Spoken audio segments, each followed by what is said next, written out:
Familiar verse for us that's been in church a while. He said, I remember the days of old. I meditate on all thy works, and I muse on the works of thy hands. And I thought, wow, that verse, and I wrote it down. I said, that's going to be my devotion all next week. And I've been chewing on this passage all week. I'm not going to go there now, but that's a wonderful verse. I remember the days of old. It's interesting because that particular verse literally means David said, you know what? I'm going to make it a memorial. Not just am I going to remember, but the thought is here, I'm going to leave something. Amen. That others can remember what God did in my life and at particular times when he did great things. We'll sit around, some of us guys been around a while, like Brother Robert and I, and we'll talk about the old parchment days. We'll talk about things that we did when we were on the road and different institutions, and our first trips over to Romania, how only God could have done those things. It was just absolutely amazing. And I thought on that, this generation today, you can go anywhere on this planet and be in the deepest jungle, and there'll be a McDonald's. So we're not living in the David Livingston days anymore. But can I tell you, in our generation, we've got something to say to the next generation, because God has done some amazing things. Yes. And I thought on this passage. That's not where he took me this morning, and I'll be real quick. And honestly, I just have to give you, I just was doing some word studies, and I'll try to remember those properly. But as you go down, look in verse number 10. This is the Lord was speaking to me this morning in my devotion. And David said, Lord, teach me to do thy will. For thou art my God. Thy spirit is good. Lead me unto the land of uprightness. I just chewed on that a little bit, so did my word study. And it interests me because I begin by the word teach. And English word teach me something, educate me, help me learn this. But it was interesting because it comes from the Greek, Hebrew word, somebody help me. Hebrew root word this morning. And you got me turned on, don't you? So all these guys are going to text me and make fun of me. Okay. But it comes from a Hebrew root word that is goad, or to prick. And the idea is, David's an old shepherd. So no doubt there were times that he had some goats in the flock. No doubt he had some little donkeys or little oxen. He was a country boy. He's a shepherd. So I'm sure that David probably worked with more farm animals, because oxen were transportation and donkeys were transportation and different things and different animals that he would work with. And the ideal is that they're stubborn. And that teach me, Lord. David's saying, just prick me. Yeah. Just stab at me a little bit. Lord, take that stubborn pride out of me. Because truth of the matter is, we'll never know his will until we surrender ourselves to him, will we? So I began to think on that, Lord. Now, I don't like those times. I don't know about you. I put down my devotion on, Lord, I don't like them. But I need them. Yes, sir. And he said, prick me. He said, teach me to do thy will. I'd say many of us here today that are saved and been serving a little while, we know the will of God for our life. But do we do it? Yes. That's where our stubbornness comes in. That's where I think the ideal is. Yes. We know what we're supposed to do. We know what God is his will for our life, but we're just stubborn, or our pride gets in the way. And the only way that God's going to get us to do his will is sometimes he just got to prog us along a little bit. I grew up in an Army sergeant's home, and trust me, there wasn't any kind of suggestion. If you did not do it, There was no timeout. There was no wait a little bit. It was immediate. And so it didn't matter. We did his will. That was just the way it was. And till the day I graduated and left that house, you did his will. He's in charge of the house. My dad died being in charge of his house. It was his will, or you could leave. Didn't care if you were grandkids, great-grandkids. It's the way it was. And I thought on this passage, Lord, teach us not just what you will. I'm pretty positive. I'm pretty positive that I know the will of God for my life. But I'd honestly have to say there's times I get a little stubborn and want to do it Ricky's way. And it's not a matter of do I know his will, but will I do his will. Then I notice this. He said, for thou art my God.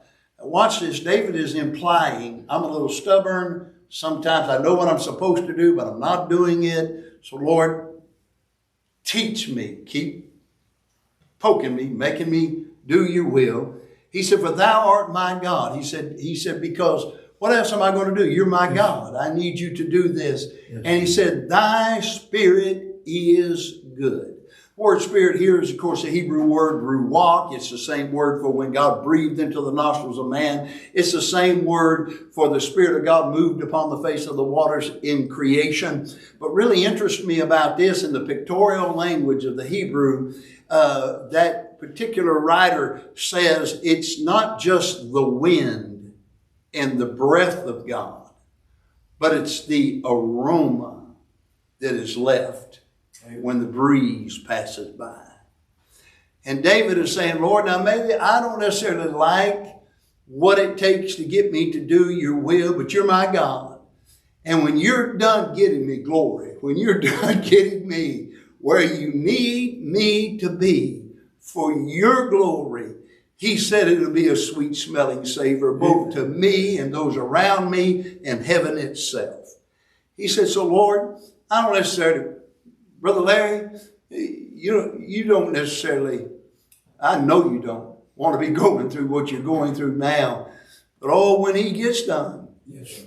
When he gets done with what he's doing, what a sweet smelling aroma it's going to raise up for others to see and heaven to see as well, and rejoice as we do his will. And sometimes he just has to probe us along. So I thought this, he's teaching us to do his will, and he's our God, and who better, there is no better than God to know that he's teaching us and to teach us and to show us. Then he says this, lead me into the land of uprightness. I see an order here, a chronology here. He said, now Lord, here's the problem. If the problem is I don't get to that place of uprightness, the right place. Not necessarily, and it is righteousness. But to get to the place of uprightness, that means I'm doing what I'm supposed to be doing. I'm at the right place. I'm living the right way. I'm doing the things right. Now, Lord, you're going to have to get back here and take that going. You're going to have to poke me and keep that stubborn pride out of me and get me to do your will. And Lord, help me to understand that you love me. You're my God. And your spirit is good. Your breath is good. It's a sweet smelling savor. And Lord, what you're going to do when you're done with me is, then I might be able to jump back up into verse number 5 and remember the days of old. Amen. And the works of your hands. And then he said this, Lord, lead me. And that is simply the word guide. Again, David's a shepherd, remember? David's got these young sheep. Now, sheep by nature follow, and they'll follow other sheep. But then, of course, he's going to have some others in there, and there are such things as stubborn sheep. So David's going along there, and remember he said, lead me in the paths of righteousness, and David would take that, of course, Keller wrote on the Psalms 23, and he said that if you go down those dangerous paths in those mountains, the shepherd would not only have a staff, but he'd have that rod. And that rod could be sharpened on the end. And he'd poke that stubborn sheep lest he lead the whole crowd off the side of the mountain. Yes. And he'd poke him to teach him and train him. And then after a period of time and after getting poked a few times, the sheep now, the shepherd can just walk out in front and walk around the mountain, and they will follow him and they'll follow his guidance. And as I thought about this, sometimes the Lord just has to put us in a place, get us in his will. When he gets us there now, that sweet smell. And I thought, now, this interests me, Brother Rob. This was my thought this morning. I'll be done with my devotion. I thought, Lord, I am what I am. There's none righteous, no, not one. And I'll get stubborn and full of pride sometimes, and he'll just poke me real good. And then, Brother Larry, when I get to doing his will, boy, it just feels good. Yes. It smells good. Yeah. Yes. The breeze of heaven is wonderful. Yes. Then, Brother Fred, I find myself not having to be progged along or poked anymore. Yeah. I just follow him. Yeah. I just now, he leads me. Amen. When I don't even know where I'm supposed to be going sometimes. I say, Lord, you know what? You've just been good these past 35 years, and you just led, and Lord, you never misled us. You always took us to the right place. Now, I turned us off sometimes, but you just poked and you brought us back and you kept us safe, and you supplied all our needs according to your riches and glory. And Lord, thank you for teaching. And I'd much rather be in that place where I say, Yes. Lord, Oh, yes. thy spirit is good. Oh, yes. I'd much rather be there. And then it just makes it a whole lot easier for him to lead me to the right place, to the place of uprightness. Amen. And I thought again, maybe now we can jump back to verse 5 and remember the days of old. And as we reminisce on those days, most of us have to confess, most of those days we're getting jabbed. To say, I don't know about you, there's some days that this old flesh just says, I don't feel like doing this today. And I got to be poked along and prodded along.